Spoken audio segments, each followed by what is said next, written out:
Magandang araw sa ating lahat mga idol. Nandito tayo ngayon sa gitnang bahagi ng magubat na lugar mga idol.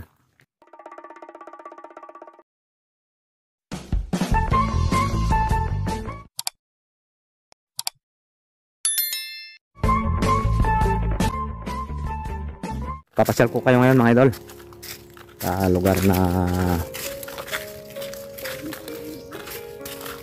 madalas binibisita rin ng mga nagagawing mga bakasyonista dito sa aming lugar mga idol.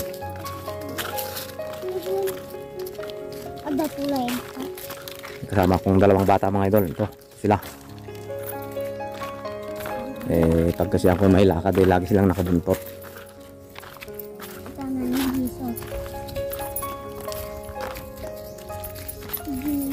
So mga idol, ang isang dalas pinupuntaan na lugar dito pagka mahal na araw. Dinadayo itong lugar na ito mga idol, itong laking cross na ito. Mataas siya.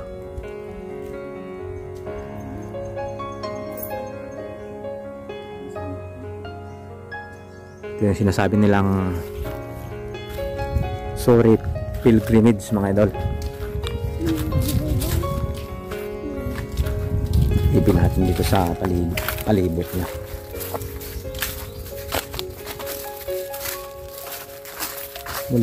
Mula dito mga idol, dyan sa bandang ibaba, tatanong na natin yung dagat. Mamaya silipin natin yung dagat mga idol. Doon banda, akyat tayo dito banda mga idol.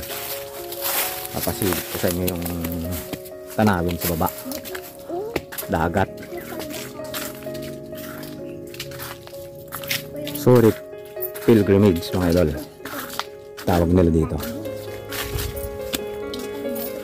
Yun mga idol, tutungtong tayo dito para makita natin yung dagat sa ibaba.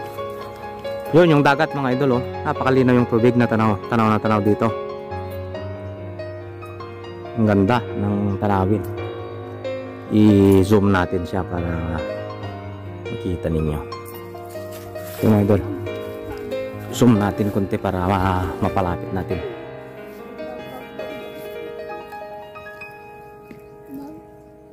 Yun mga idol, kitang kita yung napakaluwang na karagatan mula dito sa ating kinakatayuan mga idol.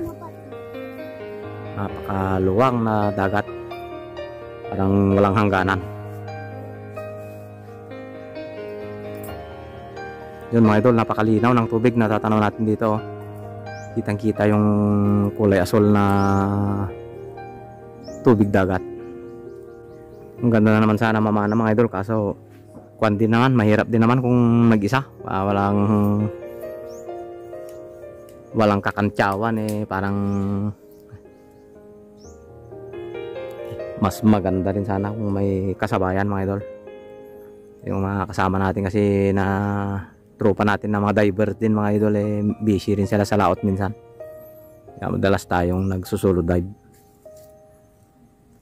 Doon sa kabilang yun, doon sa sa tanaw ninyo yung kabilang bundok doon mga idol, doon yung spot natin na mamanaan natin. Medyo malayo na dito mga idol. Kabilang baryo na kasi ito mga idol, muna sa amin kabilang baryo na. Katabing baryo kung baga. So dito lang kayo mga idol at subukan namin punta sa baba para matanaw natin mismo yung gilid ng dagat.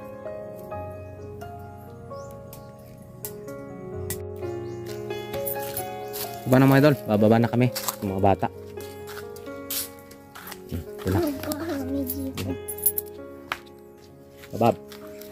Bababa na kami ng mga bata mga idol. Dadalhin namin kayo doon sa mismong gilid ng dagat para makita natin ng malapitan yung view ng dagat ng sa baba. So, tara na mga idol.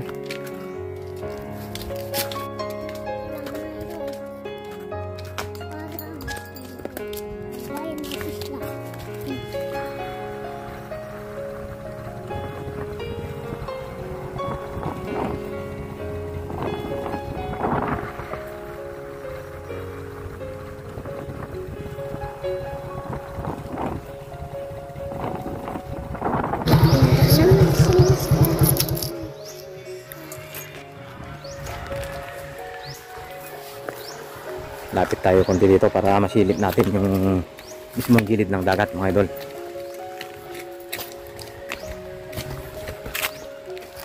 Ay, napakalinaw ng tubig talaga.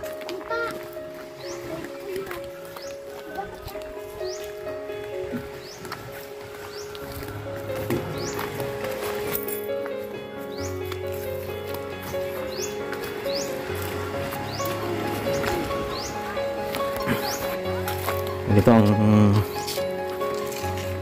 view dito mga idol. Bangka rin dito. Doon sa banda ron mga idol may resort dyan. Yung mga magagawi dito ng mga malalayong lugar. Pwede silang mag-check-in dyan kung sakaling nila ng magpalipas ng ilang araw dito.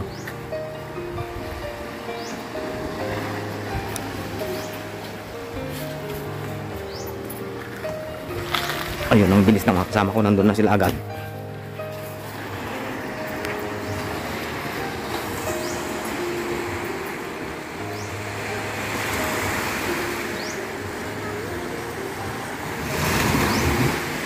Mga idol, ang sitwasyon dito sa gilid ng dagat. Maganda sana mamana talaga dito. Ang linaw ng tubig. Subukan ko mamaya siguro kung sipagin ako, baka sasaglit din ako manisid. Bahala na. Paano mga idol, dadalhin pa namin kayo doon sa kabilang gilid. Mas maluwang kasi ang gilid doon. Dito kasi medyo masikip ang gilid ng dagat dito. Pupunta pa kami doon sa kabila para may pasilip namin sa inyo yung buong paligid ng lugar na ito. Para sa mga gustong magbakasyon dito na medyo malalapit lang sa lugar namin, at least may magkaroon na kayo ng idea sa tungkol sa lugar mga idol. So stay tuned lang kayo mga idol at dadalhin ko kayo doon sa kabilang gilid. So mga idol, lalakad tayo papunta doon sa kabilang gilid ng dagat. Iwan na natin yung motor dahil masyadong mahirap yung daan dito pababa mga idol. Bali ilang hakbang lang naman dagat na ulit. Maluwang kasi dito banda mga idol, kasi sa kabila kanina.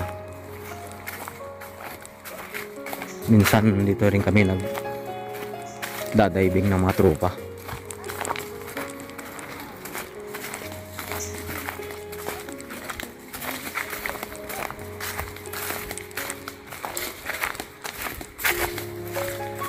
Tamang-tama sana kung nadala ko yung aking pamana. Pwede na sanang mamana dito.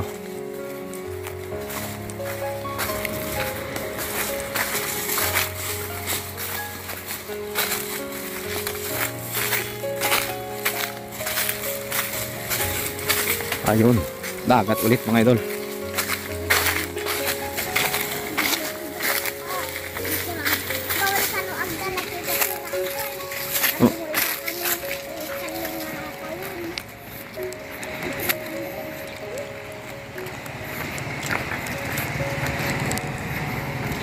Medyo mas malalaki ang alon dito mga idol kaysa doon sa pinagpapanaan natin.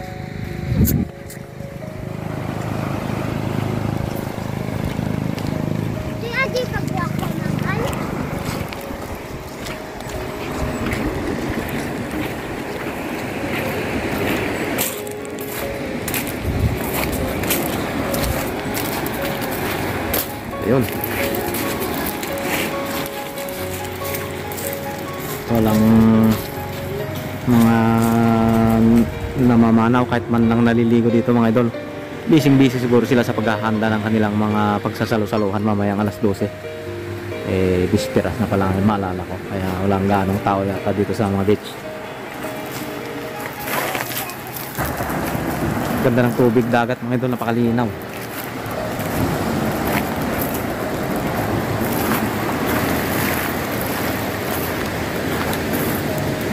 Galaki ng mga bato dito ay.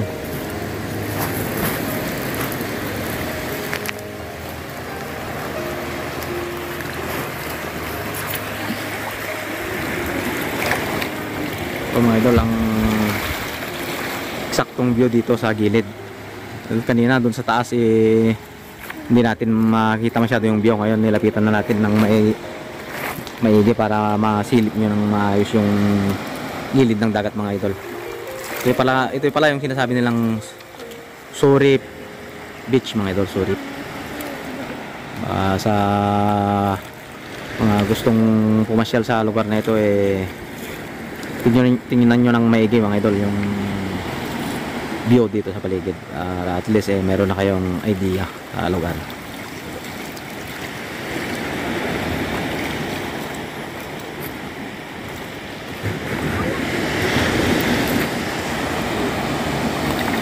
Sarap sana maligo dahil mainit na, kaso wala naman kaming baong panligo mga idol, kaya hanggang nood-nood na lang kami ng mga alon, mga kasama ko.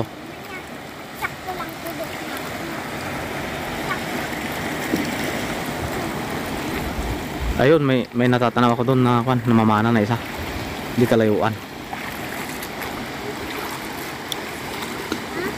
Sinilas mo kay alon. Dati dito rin kami namamana ng mga tropa mga idol. Medyo maganda rin mamana dito dahil magandang lalim ng dagat dito. Saka medyo maamo rin mga isda dito dahil walang ganong namamana dito tulad sa pinamamanaan natin na napakarami araw-araw. So paano mga idol?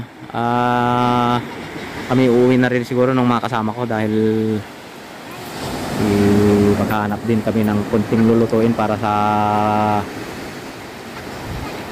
pag salo-saluan mamayang ating gabi mga idol sa pagsalubong natin ng bagong taon.